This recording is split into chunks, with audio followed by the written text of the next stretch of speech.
Today's show is sponsored by Adventures Unlimited Press. Take your mind on a literary journey and go to adventuresunlimitedpress.com to purchase books from our famed experts featured right here on Truth Be Told. That's adventuresunlimitedpress.com. Now, back to the show.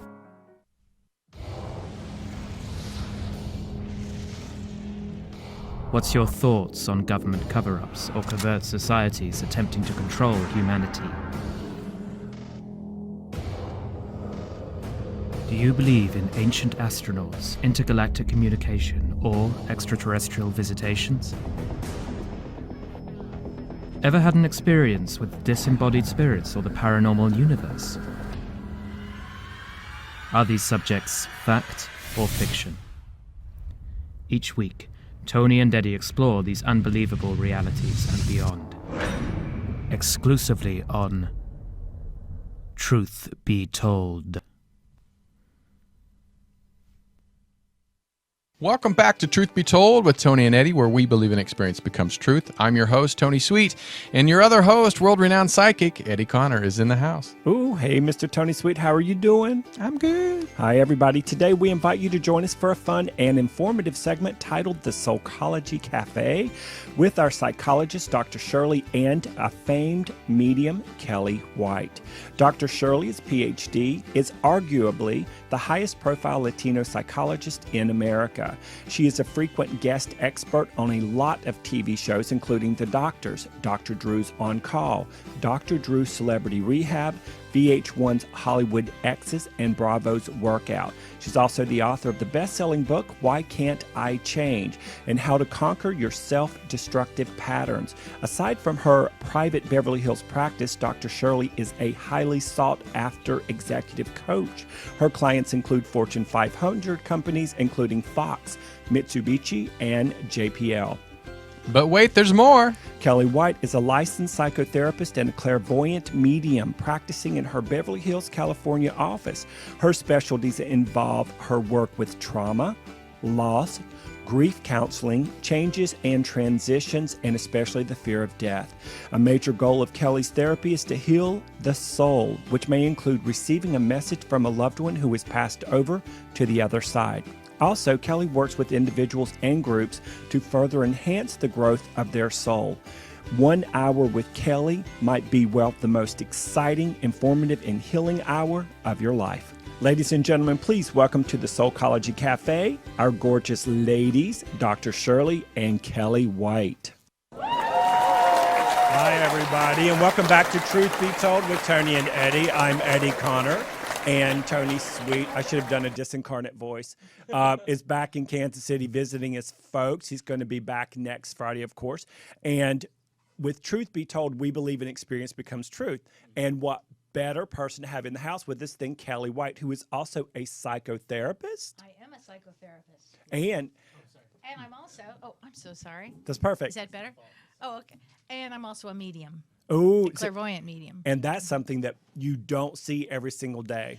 No, but it really helps. It's a really nice combination. Wow. Now, in the earlier introduction, you heard that we were going to have Dr. Shirley here, so Dr. Shirley can't be here. There's been an emergency. So we get to put all of the sparkly spotlight on you. Yay! This is going to be fun. I'm going to have you pull the mic just a little bit closer to you, sweetheart. Okay. Yay, that's is that better? Brilliant. Yes, that's okay. Okay. Yeah. And then at the end, the second half of the hour, I want to talk about the new show that you two are starting here at UBN. Great. And that's going to be fun too. So let's go back to the very beginning. Were you born just knowing you were going to be a medium / psychotherapist?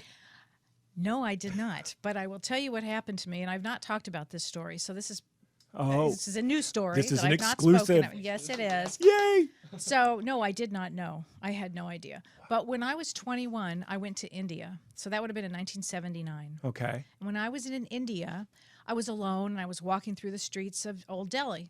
And as I was walking through the streets, I noticed everybody was staring at me. But frankly, I thought it was the blonde hair and the big boobs. That's what I figured.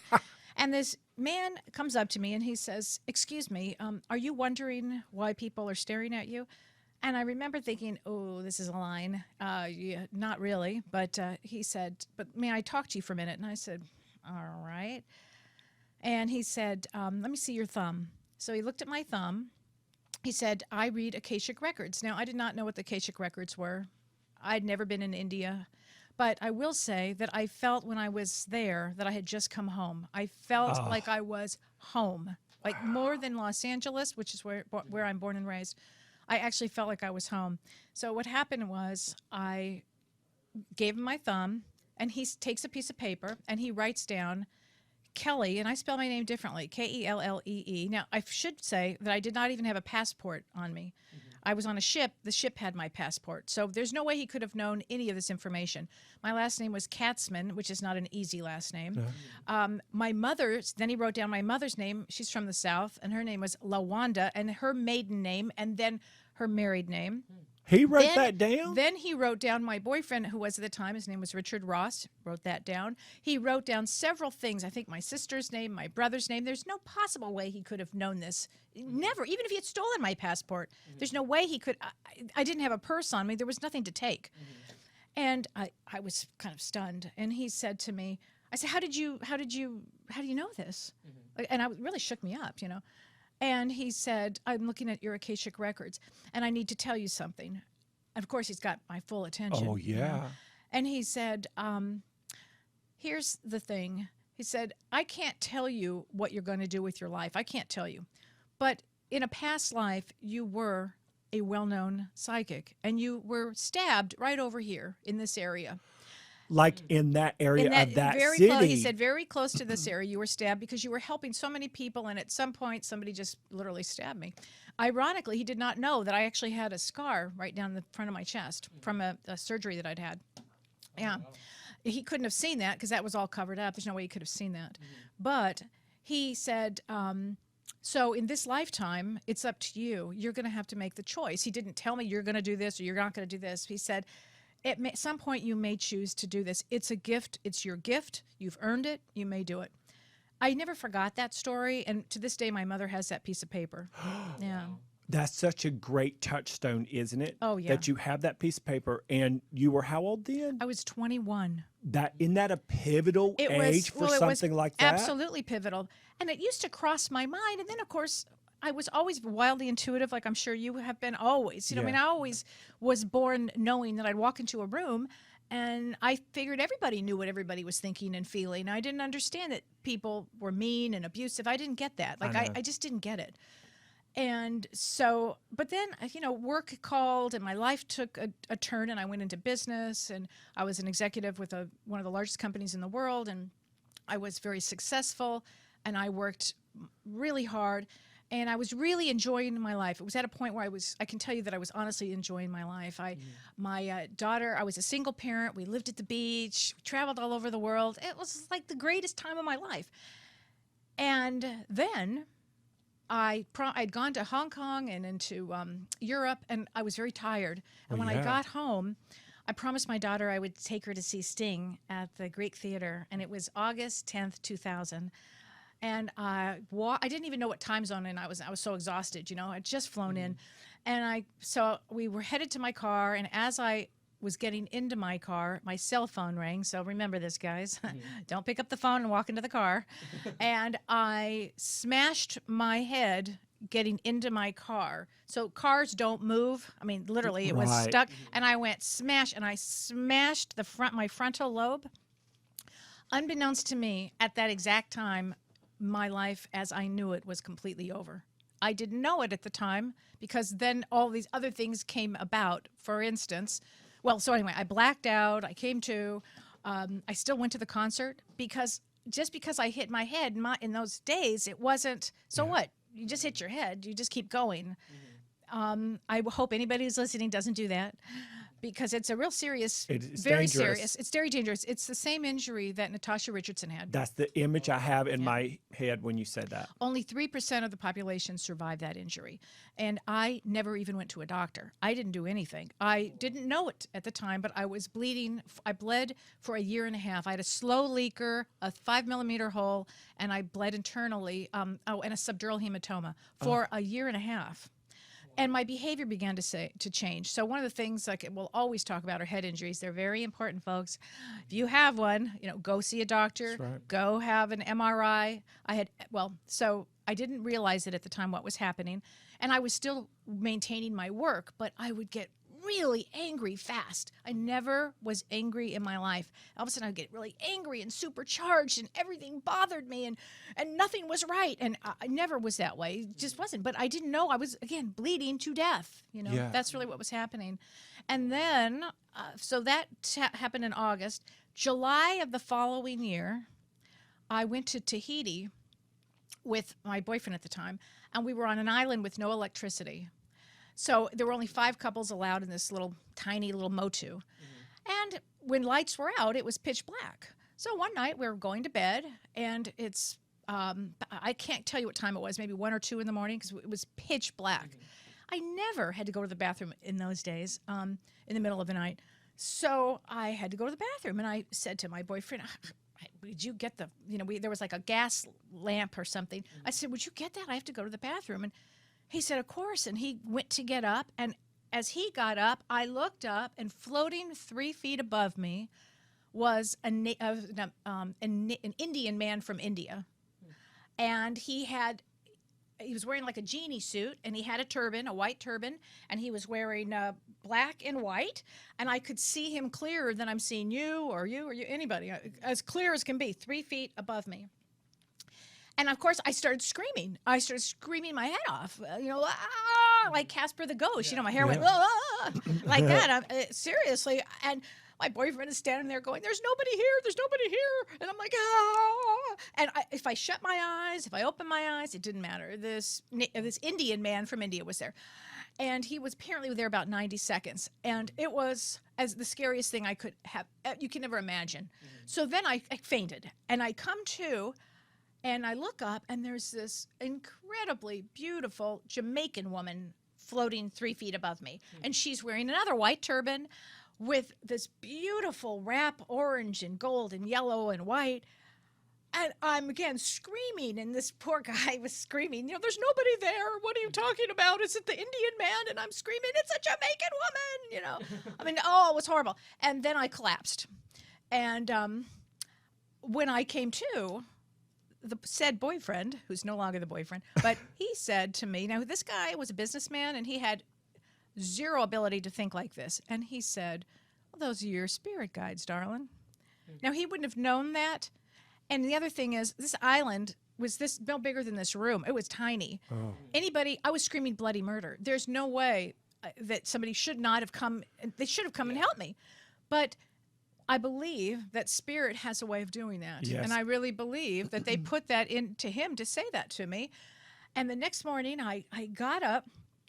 My teeth were chattering. I mean, I have to tell you, it was a really frightening experience.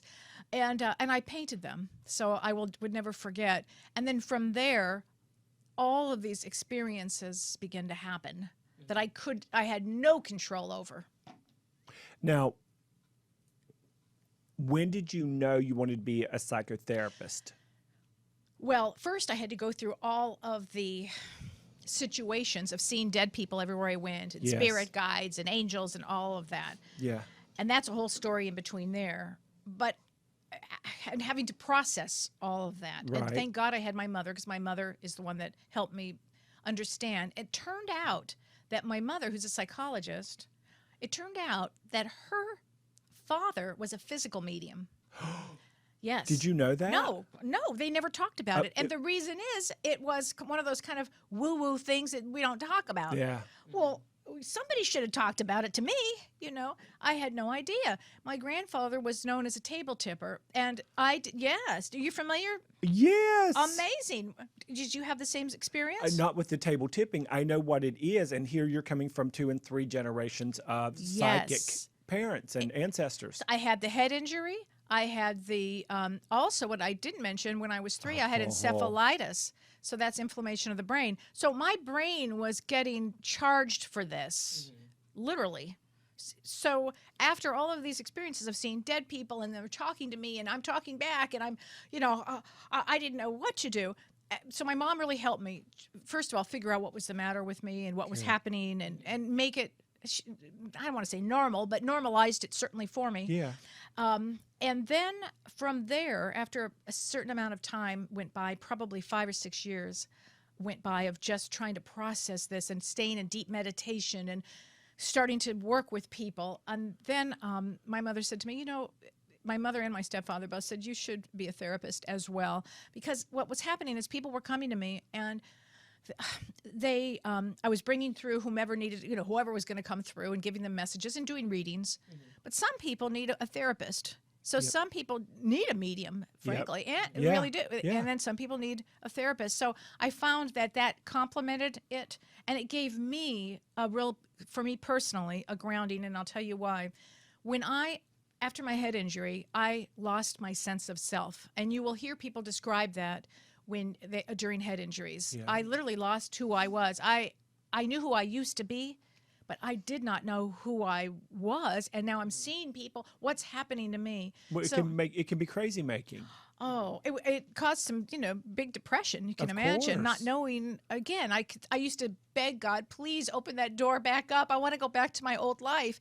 And what happened is one day I had lost everything. I lost my home. I lost my daughter. I really went through a lot. I lost my career. I lost everything. That door was gone. It wasn't like I could go back and find the door to open the door up. The door no longer existed to my past. I lost a chunk of memory, which was a hard part of this too. My poor little daughter, she was 30 now and she's incredible, but she would say, "Oh, Mom, remember this?" And I'd be like, "No, okay, sure," but I didn't have a clue. So I had to go through the sadness and grief, the stages of grief and bereavement and all that, of my loss of who I was. So it's been a whole journey getting here. So for people who are just tuning in, you're listening to Truth Be Told with Tony and Eddie. I'm Eddie Connor, and we're here with Kelli White, who's a psychotherapist and a medium. And a medium. Yeah. And so what you have described, I'm going to put it in a nutshell, is in a lot of ways, people listening would think you had the ideal life, the perfect life, globetrotter, world traveler, lots of money, living this wonderful, opulent, exciting life, working you to cook us off. Yes. And then all of a sudden, you just bump your head in August of 2000, and you had a head injury, and it's internally bleeding for a year and a half, and nobody knows about it. That's correct. So when you hit your head, the old Kelly went somewhere, and this new person started integrating unbeknownst to you. That's exactly what happened. And then you meet your spirit guides in a traumatic experience. Yes. Now, what did you do with the pictures of them? Oh, I actually have them on my iPad. I have a picture of them. I carry them with me. And sometimes because I work with people, often what comes in, how I receive information is through the spirit guide. And everybody has spirit guides. Some people have one, some people have two. If I walk in and I see somebody who has 4, 5, or 6, either they are in the healing profession or they're ill.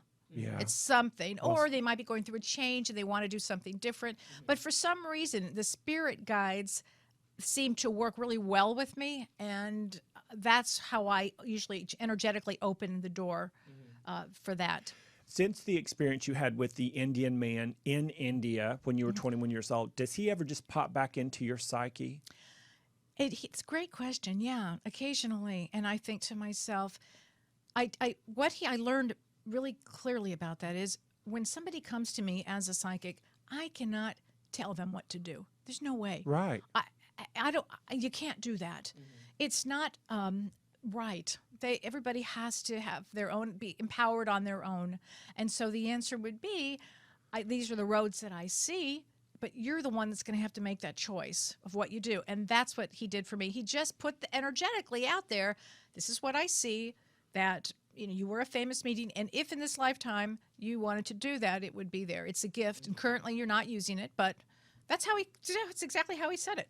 Do you think your brain is wired, the before bump and after bump either? Do you think your brain is wired and your philosophy is wired to where you like physical proof to back up some of the non-physical experiences so that it's not only integrated for you as a person, but for the people who come to see you too? Absolutely. And I like that when that happens. Shirley and I had an experience the other day. Well, one of the experiences that I had, for all these years I had it, I had an energy problem. I don't know if you have experienced that, but when your vibration raises so suddenly, which is what happened to me, I could not hold the vibration in my body, literally. Yes. And if I were upset, which during that period of time I was upset, things would break, things would catch on fire. Absolutely. It was to the point where my mom would say, "It's all right, honey. Maybe you should go home now," or take off your shoes and get grounded or something. Anyway, I couldn't control it, and my poor little daughter, again, she was young at the time. She was about 15, and things would go flying across the living room or the kitchen, and forks would fly, and mayonnaise jars would come out of the refrigerator and shake, and my daughter was like, "I can't take this anymore," and who could? It was pretty bad. Well, yeah. It was scary. But recently, and I haven't had that for a while, because then I grew into my vibration, if you will, and I got really grounded. But the other day I was doing a reading, and I was in Shirley's office. And it was every once in a while we do readings together. Well, she'll have a private patient, and Shirley does not tell me anything about what's going on, not a darn thing. And she'll ask me to come in, okay, and so I don't have any idea what's going on. And I was sitting there with one of her patients, and started the reading, and his family came through. And as the family came through, I heard this noise, this rattle, this like this, like a real heavy duty rattle, and finally it caught my attention, and it was a heart paperweight, so a heavy-duty heart crystal paperweight that was trying to get my attention and to get his attention like this. It was his family that had crossed over. And I looked at him and I said, "Do you see this?" And he goes, "Yeah, yes, I do." And I said, "Whoa." And Shirley's such a class act. She said, "Well, why don't you keep it?" And she gave it to him. But they were trying to get they wanted a physical... They wanted him to physically know they are present. So it goes to what you're asking, yeah. And so your very first super phenomenal experience with that gentleman in India, you got the best of the solid three-dimensional evidential world. I sure did. With the essence and the warmth and the frequency of the heart and soul, and you were literally enveloped. Before that happened, though, you were aware that people were looking at you in an odd way. The left brain said it's probably the blonde hair and the boobs. Yeah, I'm from LA. Yeah, so because that's the evidence here. But there, it was like you were back walking through time, space, reality. That is exactly how he said. Very good. Past life. Yeah. Yes. That's phenomenal. The thing with the heart, I love that she gave it to him, because every time he sees it, he's going to have that memory and that kinesthetic reconnection, and you never forget there's proof that they are watching over you. You bet. That is flippin' brilliant. Yeah. So what's your favorite thing about being a medium, separate from the psychotherapist? What's your very, very favorite thing? Oh, gosh. I love the connection. I love to connect with the other side, and I love bringing forth the messages that change people's lives. It is the most incredible experience that I could ever have. To be able to be a messenger is the biggest gift that God has ever given me, ever. Do you find at the end of the day, if you do therapy with your patients, your clients all day long as a psychotherapist, let's say, I'm just going to make this number up, if you do 12 sessions that day with them, I'd be Superman.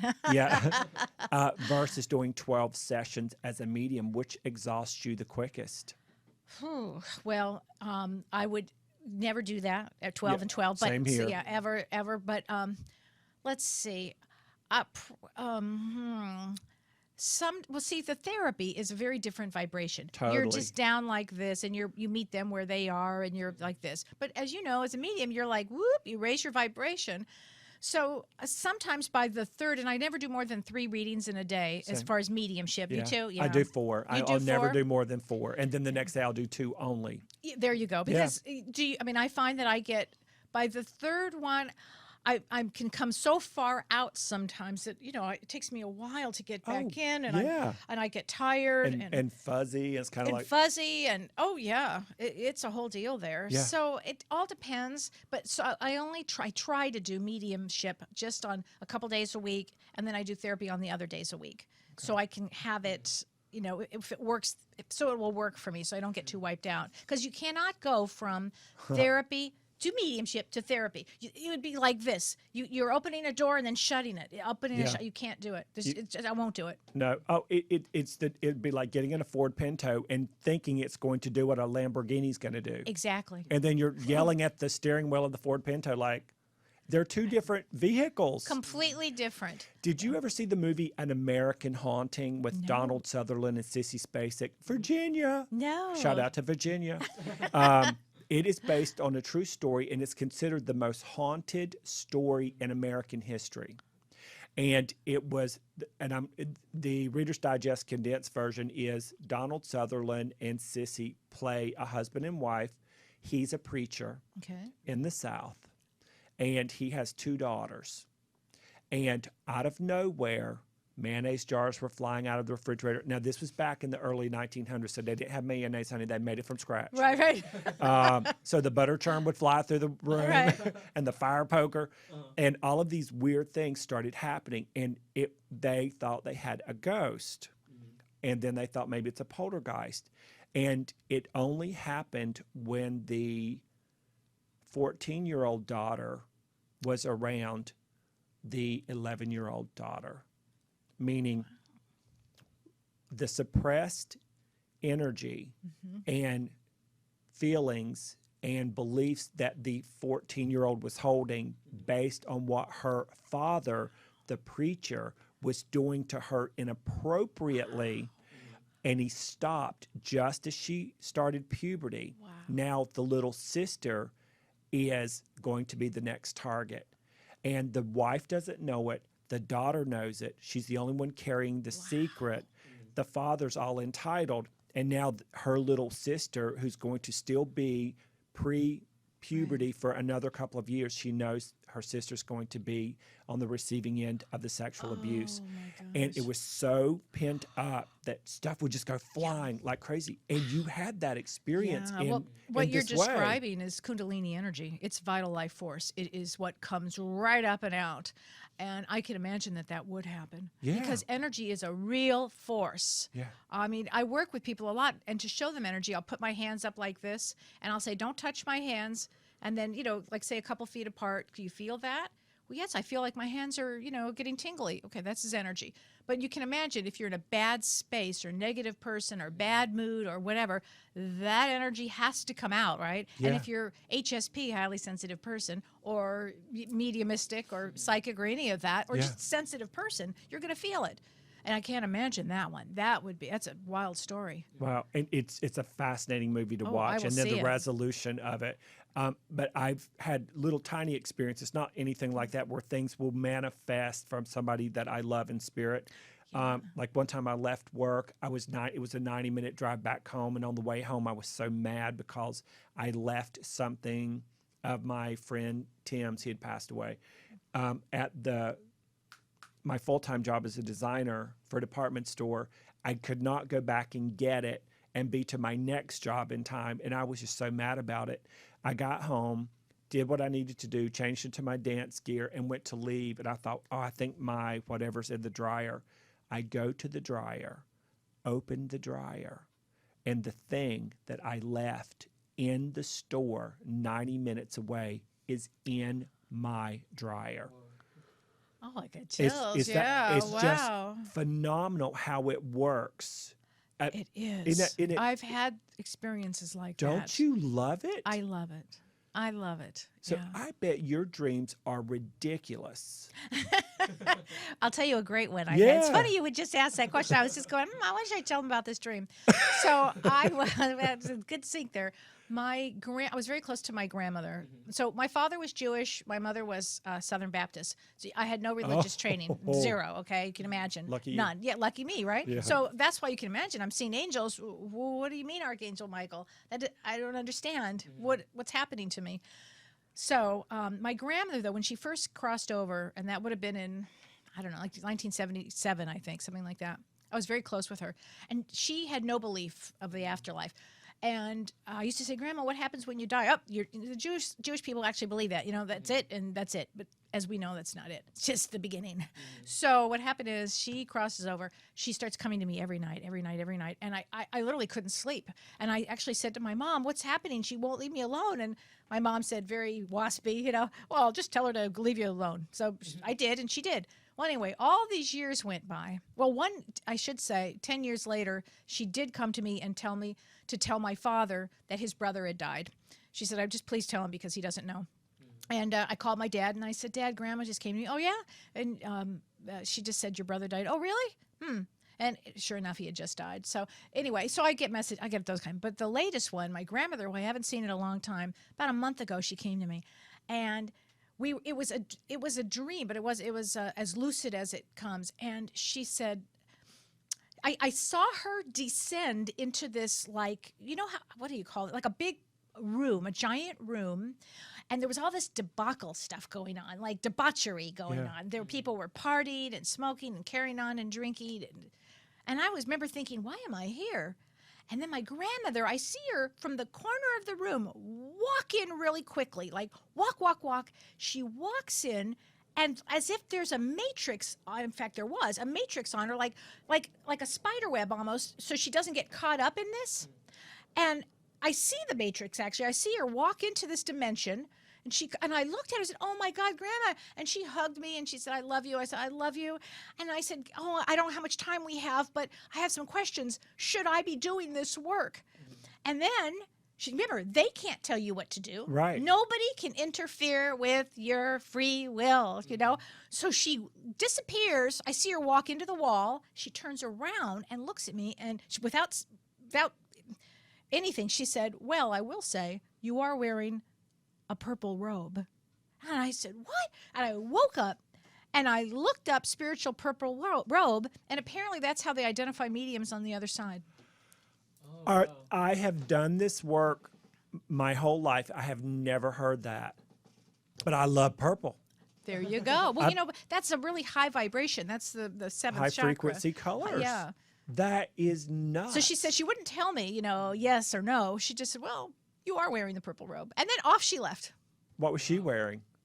One of the outfits that I would have remembered her wearing from the 70s. Oh, yeah. And what's she her looked name? a lot. Clara, my grandma Clara. I just loved her so love much. that. Oh, my God. So sweet. Well, I had a reading with you a couple of years ago. Yeah, Was yeah. it? Dr. Yeah. Shirley told me about you. And so, of course, I had to go, bam, bam, bam. It was like, Kelli White. And at that time, the person I always wanted to come through anytime I spoke with a medium was my best friend in spirit, Tim. And he passed away in 1993. And you're so amazing. So I'm sitting in your office, and, I'm sitting there I don't get nervous about this stuff anymore, but, you hope you Of course. get what you want. And you're like, let me just write some things down, and da-da-da-da-da. And I wrote some things down before you got here. And then you're flipping through. You're like, so who's Tim, Tom? Does that make any sense to you? I'm like, Tim! And I was blown away. The specificity, you like evidential stuff. We all like the evidence. You're really good at that. Thank you.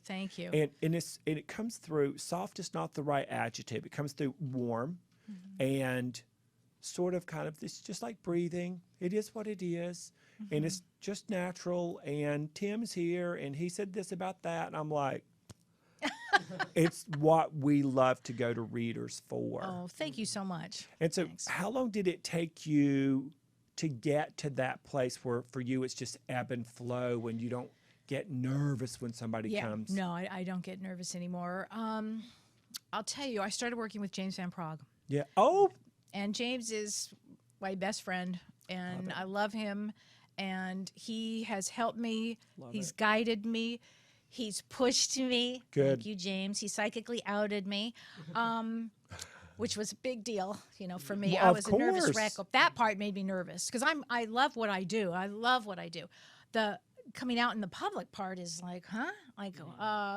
But I realize that's in part of this. So Yes. I'm allowing that journey to happen. It's what you were talking about on your last show about the ebb and flow of the riptide. Yes. That was me. Oh, that yeah. was me. Pushing against it and not knowing what to do, but now I'm letting it go.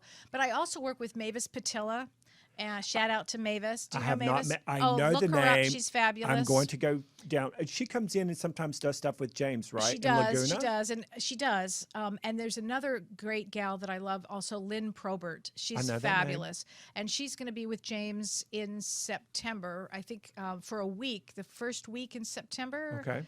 For a week, and I'm going to come. I'll be with them on the 11th that evening. But it's Are you doing a demonstration no, with unless they them? call me up. Okay. Which you never know.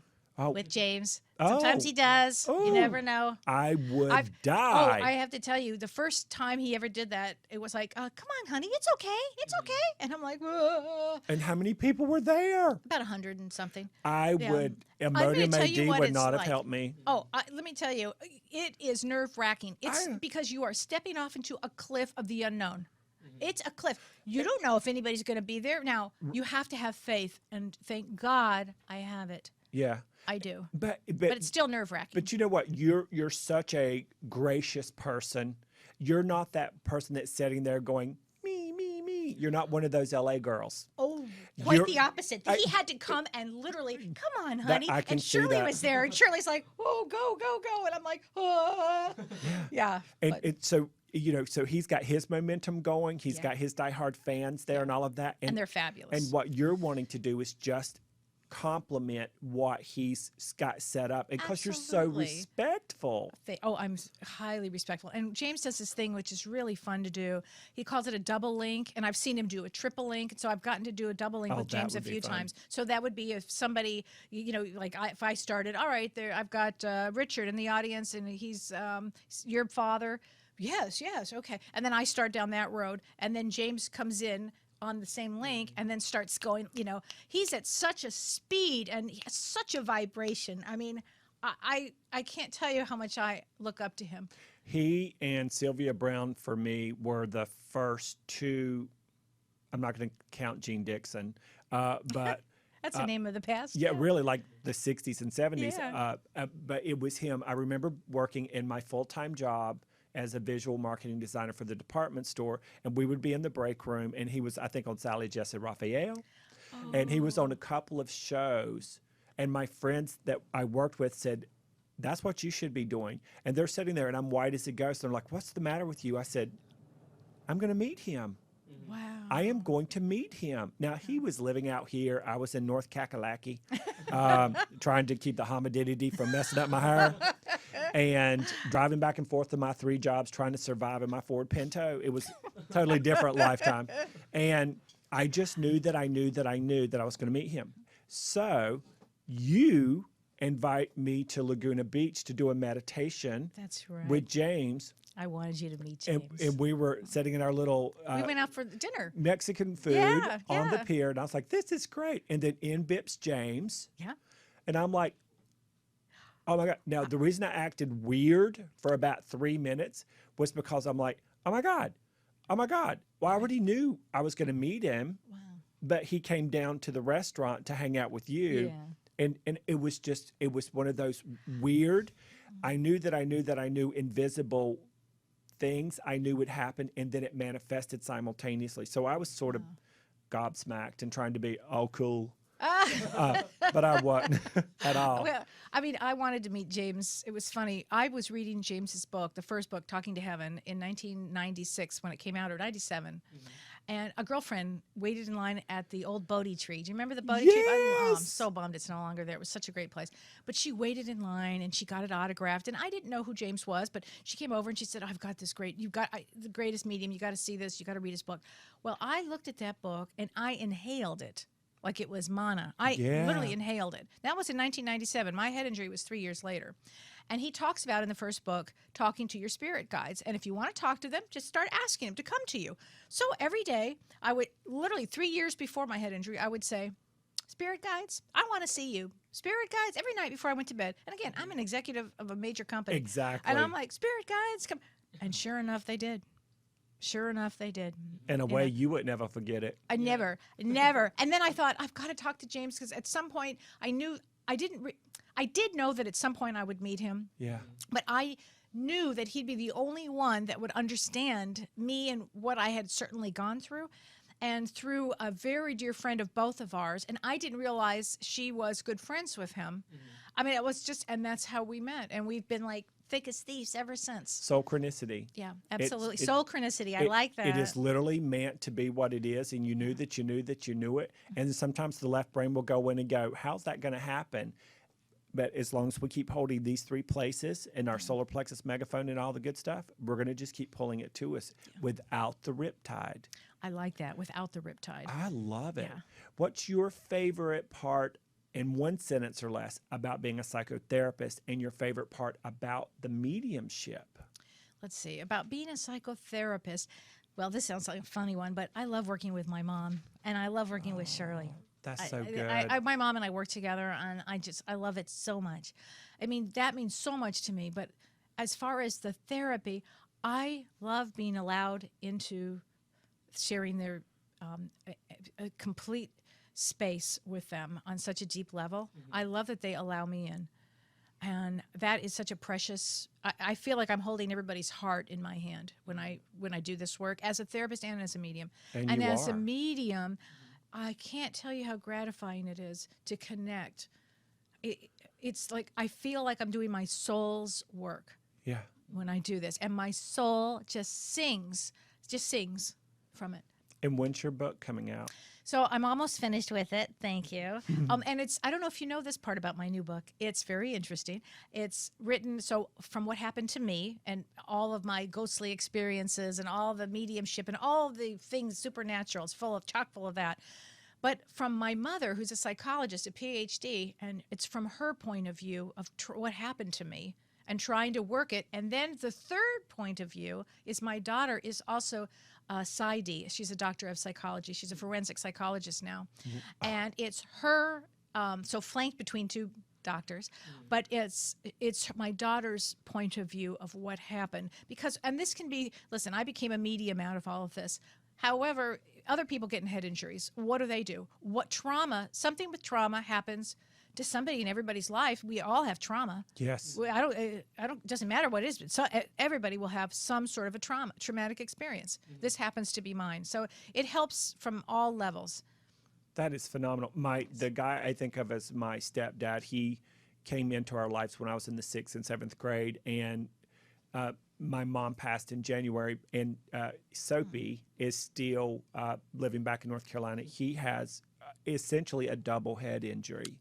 And he still drives. He can do math. He can do calculus. Was he good at that before? At that, he was. Okay. He was open. He was liberal. Wow. He was very never, ever, never anything but calm. Just calm. After the injury? Before. Before the injury. And okay. after the injury, you can't understand him anymore. Mom and I can, but really nobody else can. And very closed off, very racist. Still can do the math part, the speaking and all of that other stuff. Was it a temporal lobe injury then? It'd have to have been. He was sawing down a tree with two of my uncles, and the tree, when it went to fall like this, kicked back, and it hit him and sort of spun him around, and then he fell on the trunk part, the stump.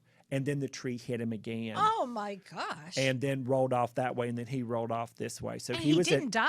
No. Oh, wow. He was in ICU for something crazy like 4.5 months before he ever got into the hospital. Before he then ever got into rehabilitation. Oh. So I know the head injury stuff, and Yeah. so you were so lucky. Well, I was, and when somebody comes in to see me as a therapist, I always ask them if they had a head injury. Yeah. Because it will explain a lot of things.